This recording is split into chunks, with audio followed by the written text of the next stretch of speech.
From the macabre minds of Laughing Devil Production comes another story from the Nightshade Diary. You know what that means. Check under the bed and make sure no one or nothing is there. Is the closet door securely shut? Then leave your disbelief behind, amp up your imagination, and hang on tight for another ride into terror and mystery. And like all good horror stories, just imagine it's a dark and stormy night. And remember, screaming like a little girl is permitted.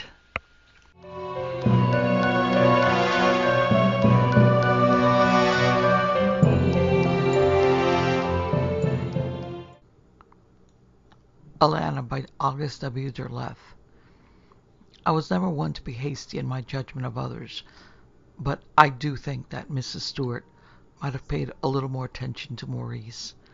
She might have given him the kind of affection he needed. Now that everything is over, there can be no harm in setting down what I know about what happened at that house. Mr. Stewart could not have done any more than he did. He had his work, and sometimes he came out from the city pretty tired. Mrs. Stewart was the one. She was that kind of woman. Lived for herself too much and not enough for others. I don't say that a person shouldn't live for himself, but not alone that.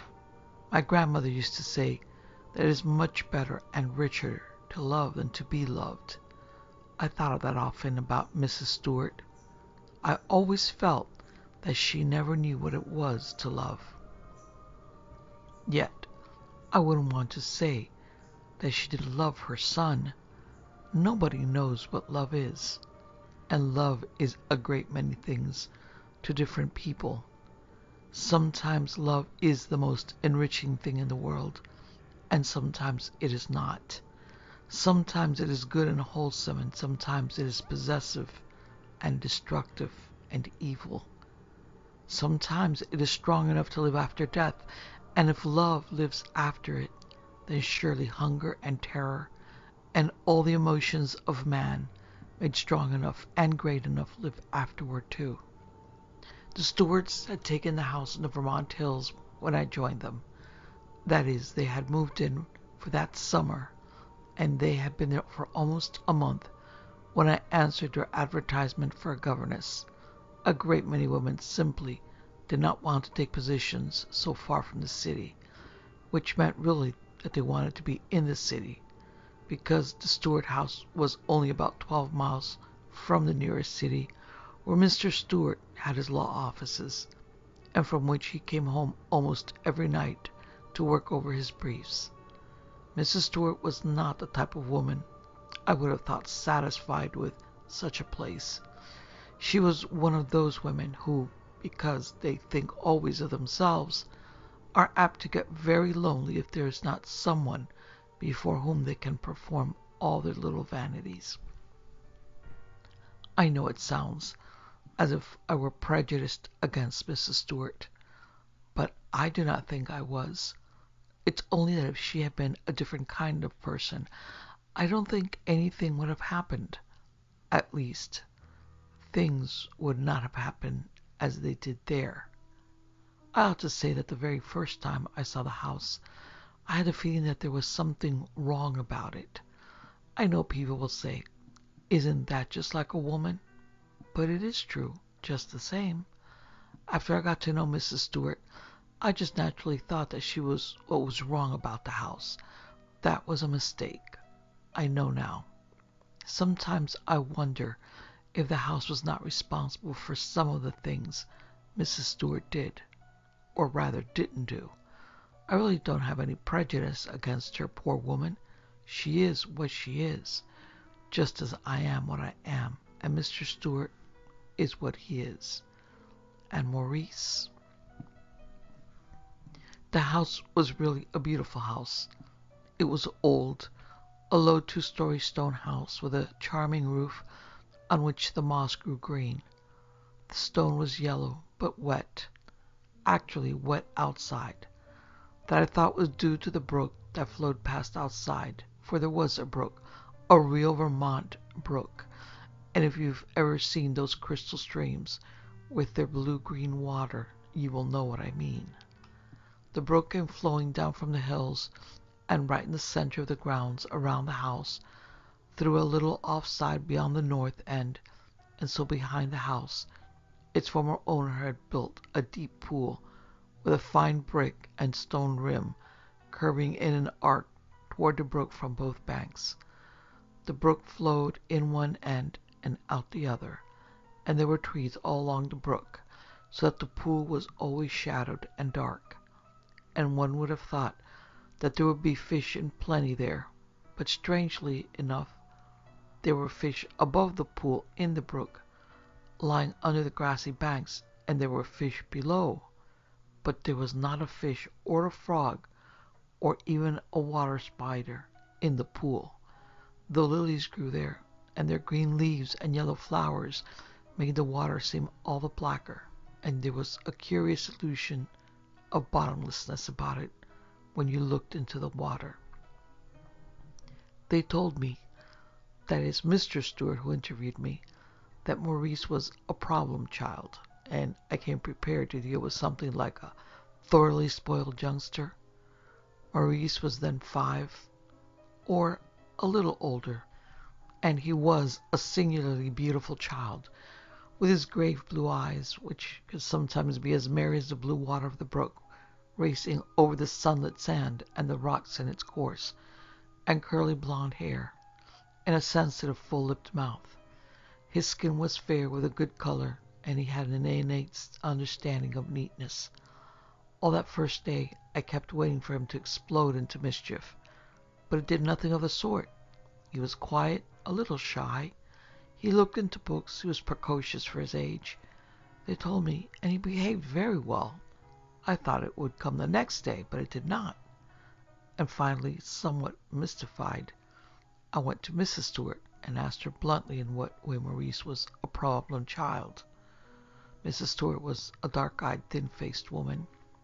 She seemed to be always a little remote from the present, but she was very clearly a most passionate type of woman, for she held her husband absolutely, and many times he deferred his better judgment to hers, though he never condoned error. She carried on a great deal of correspondence and telephoned friends in the city all day long, and what I held and still hold against her was that she never seemed to find much time for Maurice, even if he was her son. When I asked her, she seemed to be annoyed at once, just as if she should not have had the duty of telling me. "Oh, didn't Wayne tell you?" "No, madam, he did not. I expected a lively, mischievous lad, but I have not found Maurice at all mischievous." "No, if it were only mischief," she sighed, "but it is something much worse. I suppose the best way it is to tell you that he's endowed with an overabundance of imagination." I said nothing. It is quite distressing for us, but he has fallen into the habit of telling the most barefaced lies, and Mr. Stewart and I feel that he must be broken of it. It is embarrassing for us all to hear him speak before those of our friends who weekend with us, and the worst of all is that there is no explanation for it. "What kind of lies, if I may ask?" She waved one hand about half vaguely, half in a gesture of dismissal. "Oh, all kinds of lies, Miss Carlson. I must admit that I've never liked people who tell lies, though one expects a certain amount of it in children. It was a shock to me to hear that Maurice was addicted to lying. Somehow we're always prone to associate goodness and all the virtues with beauty, especially in children, and I resolved I would do all in my power to break Maurice of prevaricating. The next day I even went so far as to test him. I saw him break a little dish in the kitchen, and carefully pick up the pieces and discard them in the ash can. So I asked him quite casually about an hour later what had become of the little dish, as if I wanted to see if it was something. "I broke it, Miss Carlson," he said candidly. That puzzled me. I reasoned that if he were the barefaced liar his mother said he was, and would certainly have lied about the dish, he did not know I had seen him. It was very mystifying. and it grew more so as the days slipped on, until the 6th day. That was Saturday, for I came on the Monday of that week. That day Maurice came over to where I was resting on the low veranda on the south side of the house and said that Alannah wanted to see me. Though I had never seen Maurice with a playmate, I assumed that Alannah was someone from one of the farms nearby. "Bring her here," I said. "Oh no, you've got to go to her," answered Maurice, and held out his hand confidently. "Very well," I said, laughing, and took his hand. He led me around the house quite proudly. I thought his playmate would be out and back, that is, on the upslope of the hill, but there was no one there. Nevertheless, Maurice led the way straight across the yard. I looked all around quickly, but I could see no one. Then we came to the pool. Maurice was accustomed to spend long hours dreaming, and Maurice pulled up my hand and sat down, indicating that I was to sit down too. "But where is she?" I asked. "Do not say anything, please, Miss Carlson." His fair face was flushed with excitement, and I thought his pulse had quickened a little. I put up my hand to touch his forehead, to discover whether he had a fever, but I had barely touched his skin before the most extraordinary thing happened. I felt as if my hand had been brushed aside. The impression was only momentary, it is true, and at the same time Maurice leaned away a little to look into the water, so that in a few seconds I decided that the illusion had been caused by the boy's movement. I looked around to where the woods came down at the far end of the lawn, half expecting to see a little girl come running out, but there was no sign of anyone. Maurice continued to gaze into the pool with a little smile on his lips. His eyes, though, were somewhat anxious. Suddenly, without a word, he stood up, offered me his hand, and hurried me back to the veranda. He smiled quickly at me, and then hastened back around the house. I was astonished by his action, and took the trouble to walk out from the veranda until I could look back into the lawn, there to see where he had gone. Just as I suspected, he was sitting on the rim of the pool once more, looking into the dark waters, reaching down with one hand. That evening, as I stood beside his bed, I asked him, "And where was your Alannah this afternoon, Maurice?" "You didn't see her," he answered, in a curiously flat tone of her voice, as if he were disappointed. "No, I didn't," I answered. "How does she look?" "Oh, she's pretty." "Is she as pretty as Mother?" "Yes." "Where does she live?" "In the pool." So at last I understood what the stewards meant by saying that Maurice was a problem child, that he told barefaced lies. It was not true that he told lies of all kinds. Of that I was certain. He had probably told his parents about Alannah, and they had not understood that a sensitive, imaginative child lives in a world of make-believe, and lacking companions in the flesh, is very apt to conjure up imaginary companions. At the moment, I did not say anything. I only smiled at Maurice, but I was instantly resentful that his parents should not have taken a little more trouble to find out what Maurice needed more than anything else was companionship.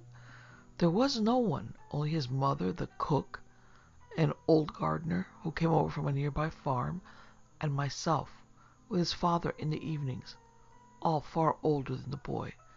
No one his own age, and since there was no likelihood of there being anyone his own age here for the summer, I knew that I would have to enter his play world with him as much as possible.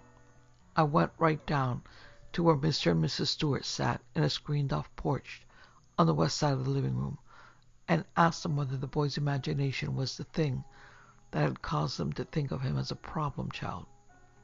"It is lies," said Mrs. Stewart stubbornly. "I would not call them lies," I answered, just as stubbornly. "The boy is just lonely, and he makes up these things." Mr. Stewart looked up from his papers and observed that it was surely not a healthy sign. He seemed genuinely concerned. "I don't know what you mean by healthy, but it's certainly normal enough." No, it is not," said Mrs. Stewart. "That is just not my opinion alone, Mrs. Stewart," I replied. I don't care whose opinion it is. Maurice has got to be stopped from telling those tall tales, or whatever you want to call them. Her eyes flashed at me. We are depending on you to do what you can. I shall do what I can, but I think it is the worst thing in the world to treat the boy as if he were a liar. I will not do that. We expect you to do things in your way, Miss Carlson, said Mr. Stewart. The issue, you see, was not cleanly forced. It never was. Mrs. Stewart remained emotional about it and annoyed. Mr. Stewart was too far from his daily manifestations, obviously, and I suppose you might say that if I had a more common-sense attitude, I lacked imagination in almost the same proportion as Maurice had an overabundance of it. I suppose if I had a little more of it, what happened would not have had to happen. As I was coming up the stairs considerably later that night, I saw Maurice coming down the hall. The hour was almost midnight. There was a clear night with the moon shining, and I wondered what he was doing up at that hour. He could have got himself a drink in the bathroom next to his room, but it was not that. I concealed myself and watched him go by. He went down and out of the house, and I went after him, not making a sound. He went right over to the pool and crouched down on the rim in his white nightgown, and I heard his whispered voice calling, "Alannah! Alannah!"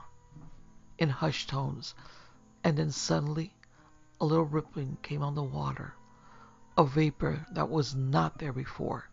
How it startled me! I felt chilled at the sight of it, but it was gone again just as quickly as it had come.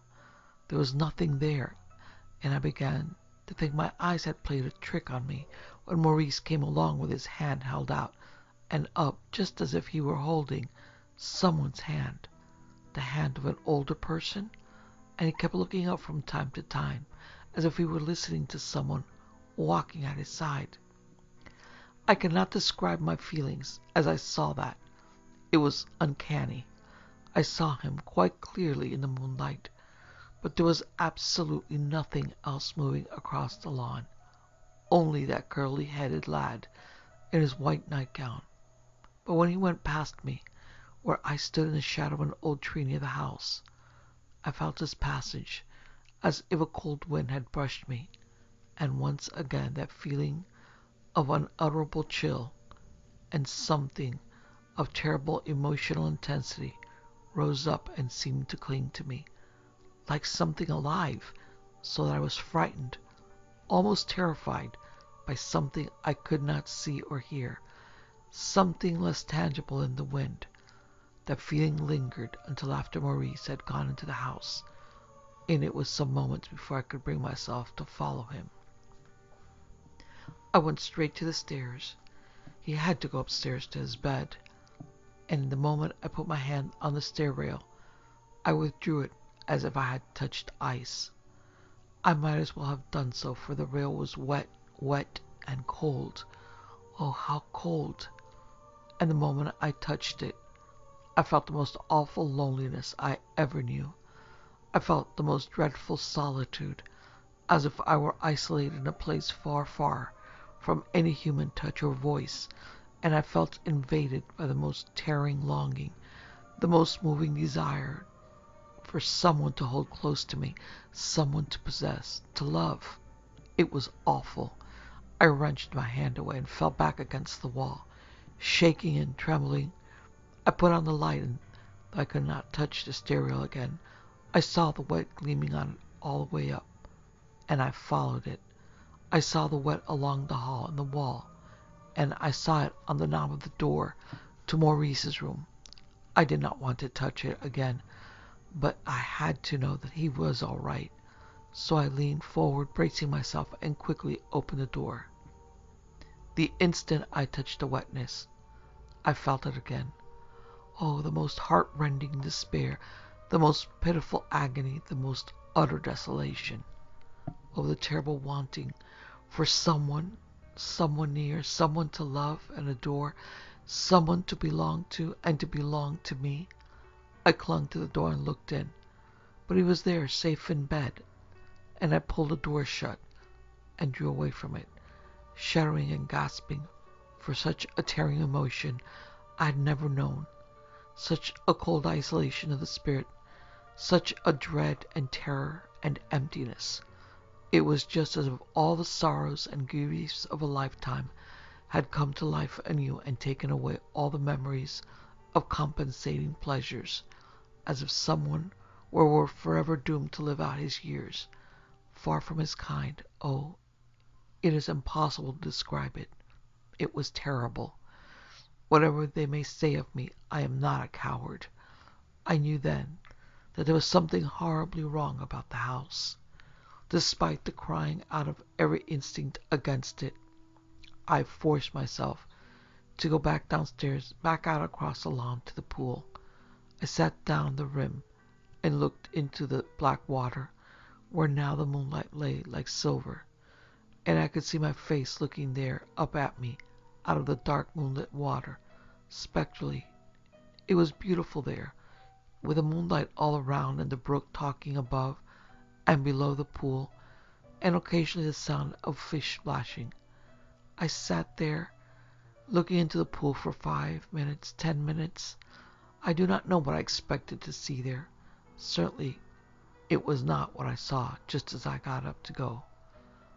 That other thin face, a woman's face, with dark where her eyes should have been, and her light hair flowing wetly down beside her head, so sharp and strong that I thought it was someone looking over my shoulder into the water, and turned, but then there was nothing in the water either, nothing but my own face looking down.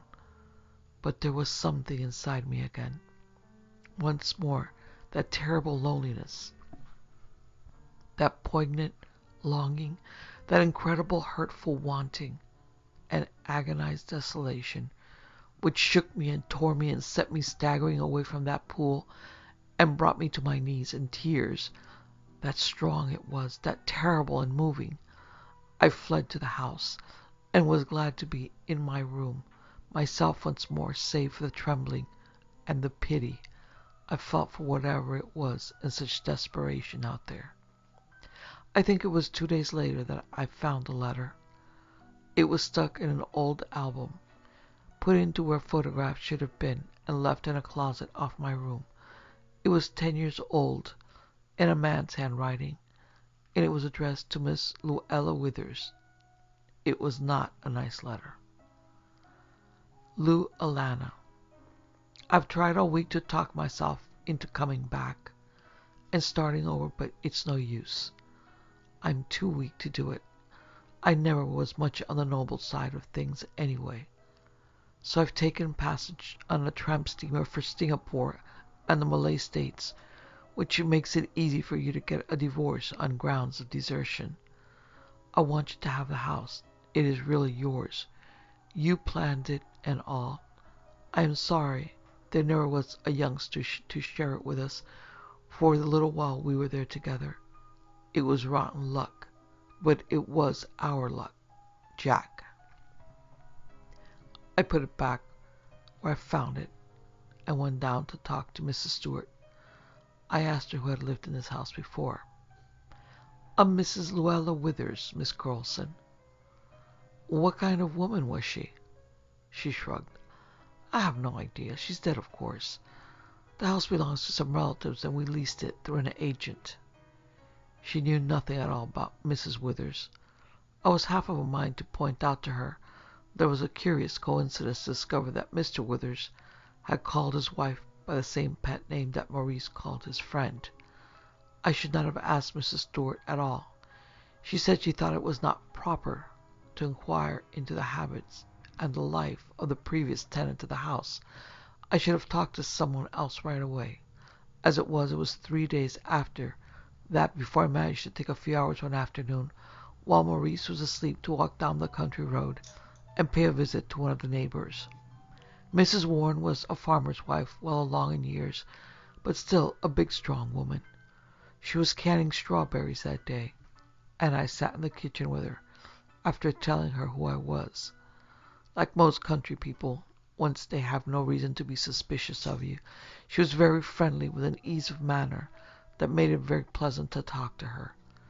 She took me for just what I was, and only asked about the Stuarts in the most casual way, not prying at all, but just wanting to know something about her neighbors, so that it was easy for me at once to come around to the subject of Mrs. Luella Withers. "Oh, yes, I knew her," said Mrs. Warren. "Poor, poor woman." She shook her head, and an expression of sympathy appeared in her warm brown eyes. "Was she unhappy here?"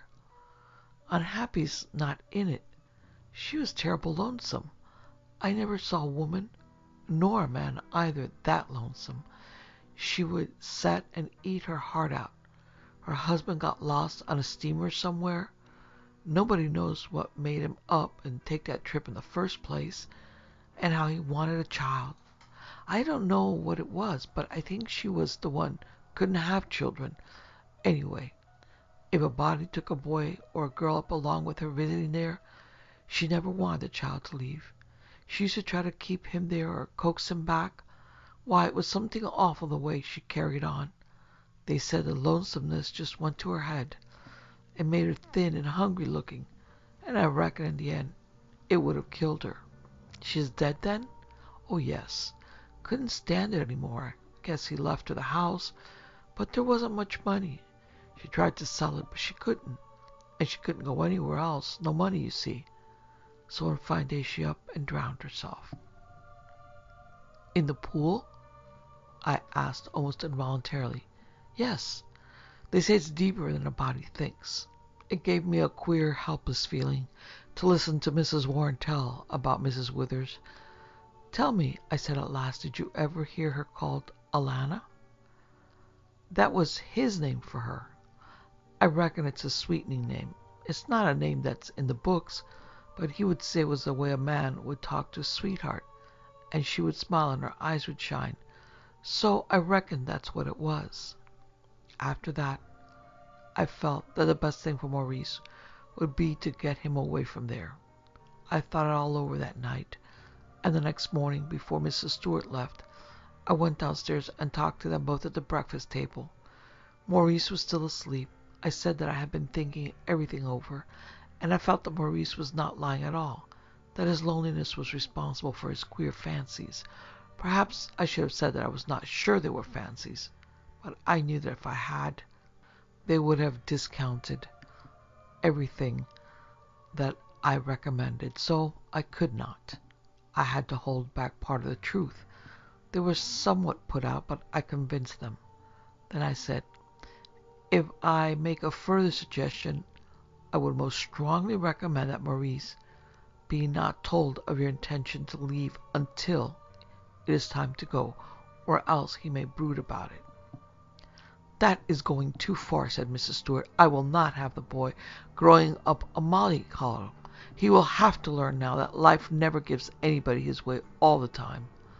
I felt that the principle was a sound one, but in this case I felt its application would work adversely, and I begged them to reconsider with such earnestness that Mr. Stuart said finally they would think it over, and there the matter rested, until the day before they left. Mrs. Stuart had her way after all. True, they compromised. Mr. Stuart thought I was right, but Mrs. Stuart thought she was right. So they compromised by not telling Maurice until the morning of the day before they planned to return to town, and then they told him. We were all sitting at the table that morning, and when they told him I saw his face. He went all white, and one hand clenched tightly around his fork. "I'm not going," he said in a low voice. "What was that?" asked Mrs. Stuart. "I'm not going," he said again. "I don't think you need more than a day to say goodbye to your friend," said Mrs. Stuart coldly. Mr. Stuart coughed. Maurice put down his fork precisely and sat back. "Eat your breakfast, Maurice," said Mrs. Stuart warningly. "I'm not hungry." "Eat, or won't." Mrs. Stuart looked up with flashing eyes. "You see, first it is lies, then it is disobedience," she said to no one in particular. "It goes from bad to worse, and if he is this way now, what will he be in a few years from now?" Maurice got up and went away from the table. "Come back here!" cried Mrs. Stewart in a voice that was shrill with anger. Maurice never said a word, but simply walked out of the room. Mrs. Stewart would have got up and gone after him, but he held her back.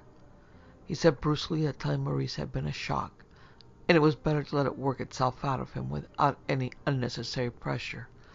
I was grateful for that, and Mrs. Stewart, after brooding about Maurice's behavior for a few minutes, resumed her breakfast, and grew quite cheerful again, as if she had forgotten the entire incident. But I did not forget it. I watched Maurice carefully all that day, and I watched him especially at the pool. I was short with his lessons that day, because I knew he would want to go around and bid his favorite haunts goodbye. He did not say very much, but I could see that he had something on his mind. People often think, particularly adults who have grown far away from their own childhood, that a child's world is dependent upon the world of the adults. But this was never so and will never be true, for a child always lives in his own world, no matter what his circumstances, and a sensitive child never completely forgets that world in his adulthood. I was glad when Maurice fell asleep that night. He had spent a long time at the pool during the late afternoon, and I felt sure that he had been bidding Alannah goodbye. So I asked him gently that evening whether he had. "Yes. She doesn't want me to go, and I don't want to go, Miss Carlson. I like her better than Mum. Is that wrong?" "I don't think so if you keep it your secret." It was a difficult question to answer. "Alannah loves me." "Yes," I said with a catch in my throat. "Yes, I'm sure she does. But you can come back sometime and see her again." He looked at me gravely and smiled. "They always tell me I'm lying when I talk about Alannah, but you don't, Miss Carlson." "I believe you, Maurice," I said. "Thank you," he answered. I did not leave him until he had fallen asleep, and then I sat up until 1 o'clock in the morning. As it turned out, I did not sit up long enough. I was very tired, for I had helped with the packing, and I fell asleep. It was about 2 o'clock when I awoke, and the waning moon had just reached about tree height in the sky. I do not know what woke me unless it was the movement of something before my eyes, closed as they were. That is an experience far more usual than is commonly supposed. I had fallen asleep before the window that looked down to the lawn and the brook. The pool lay within easy sight, and the object which had crossed before my eyes was Maurice in his nightgown on his way to the pool. I was fully awake on the instant. I came out of my chair to my knees at the window and called to him, "Maurice! Maurice! Come back!" But he did not turn. He went straight over to the pool, and he sat down on the rim of it, and I heard his voice, low and soothing, as if he were comforting someone, and then I saw that vapor again, like a long white woman's arm, come up out of the pool and take his hand and pull him into the pool. I screamed, stumbled to my feet, and ran out of the room as fast as I could, down the stairs and across the lawn. But I was too late. Maurice had gone under, and he did not come up again until he had drowned. Even while the others came running from the house, there was something else. While I knelt there at that dark pool, I felt something come out of it and go past me toward the stone house behind, and I saw the grass move in the moonlight, as if two people walked there. And what I felt was not cold. It was not any more that terrible, despairing loneliness.